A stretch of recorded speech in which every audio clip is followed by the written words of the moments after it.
啱貼完個牙貼面咧，嗰個效果我自己就好滿意，就唔會話白到好假，即係出嚟嗰個效果就係我自己想要嗰隻顏色。我本身嘅牙齒咁，首先唔係好齊，我做咗一個牙冠，因為嗰個牙咧係甩佢，有陣時你影相某一個角度咧，好似係少咗個牙，而家咧就好整齊，非常之滿意。就係呢個即日貼啊，咁當然同顧問溝通完之後，咁佢知道自己私人原因，咁佢都即日幫我安排俾一啲方案，所以就揀咗呢個即日貼呢個方案。當然係好多謝顧問 Lisa 啦，咁佢知道我有我嘅疑慮，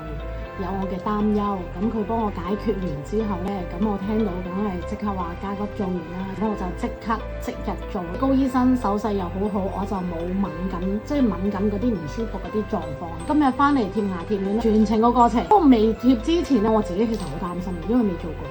我又唔知會點，會唔會痛、會敏感，但係原來呢啲全部都係我自己嘅顧慮嚟嘅。首先，佢唔單止唔會痛，全程都冇唔舒服嘅感覺。貼完之後咧，每一個牙都會問我感覺點樣咧，由磨合啊到整齊，所有嘢真係好仔細、好耐心，真係可以講我整咗16粒牙，16粒都好有耐性咁樣去做，同埋佢好溫柔，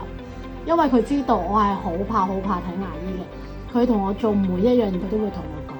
佢而家要同我做乜嘢，做完之後可能會有咩感覺或者咩感受，佢都會話俾我聽，我就覺得好安心咯。護士姐姐佢都好溫柔，咁有陣時佢又知我會緊張，佢又不斷喺隔離安慰我，叫我唔使緊張，放鬆啲。整體個感覺我自己係非常滿意嘅，特別係做完呢個牙貼面，我而家笑就唔使再用手遮住個口，肆無忌憚咁樣笑咯。